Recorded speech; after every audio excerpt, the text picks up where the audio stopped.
برطانیہ کے باقی شہروں کی طرح ڈربی میں بھی یوم پاکستان کی مناسبت سے ایک پروقار تقریب کا اہتمام کیا گیا، جس میں council general of Pakistan Birmingham احمر اسماعیل نے بطور مہمان خصوصی شرکت کی۔ اس موقع پر بچوں نے ٹیبلوز بھی پیش کیے، جس کو شرکاء نے بے حد پسند کیا۔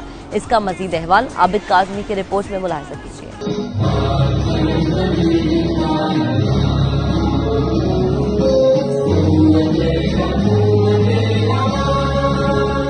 یوم پاکستان کی یاد میں برطانیہ بھر میں بسنے والے پاکستانی اپنے اپنے شہروں میں اپنے وطن کے مثبت پہلو کو دنیا کے سامنے لانے کے لیے تقریبات کا انعقاد کرتے رہتے ہیں۔ اسی مناسبت سے گزشتہ روز یوگا سینٹر ڈربی میں ایک رنگا رنگ تقریب کا انعقاد کیا، جس میں بچوں نے ٹیبلو اور ملی نغمے پیش کیے، جس میں قائد اعظم اور علامہ محمد اقبال کی زندگی کے کردار کو نمایاں طور پر اجاگر کیا گیا۔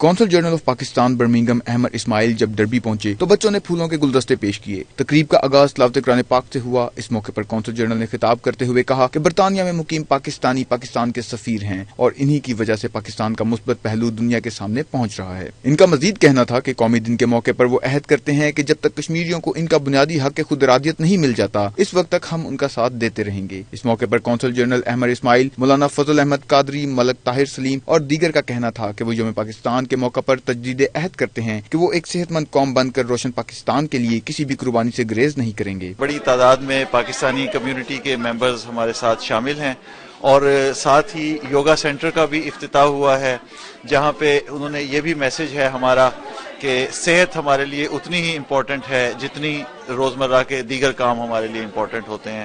آج ڈربی میں جو ہم نے انعقاد کیا بچوں کا 23 مارچ کا پروگرام، اس میں بہت بچوں نے انجوائے کیا اور بچوں نے اپنی کافی سٹرگل دکھائی ہے۔ بچوں نے ڈفرینٹ قسم کے ٹیپیو کیے ہیں اور بچے قسم کی انہوں نے اچیومنٹ دکھائی ہیں، تو ہمیں بہت خوشی ہوئی ہے۔ پروگرام کے آخر میں نیوزی لینڈ کے مساجد میں شہید ہونے والوں اور ملک کی سلامتی کے لیے دعا بھی کی گئی۔ کیمرہ مین جوید عنایت کے ساتھ عابد کاظمی، 92 نیوز، برمنگھم۔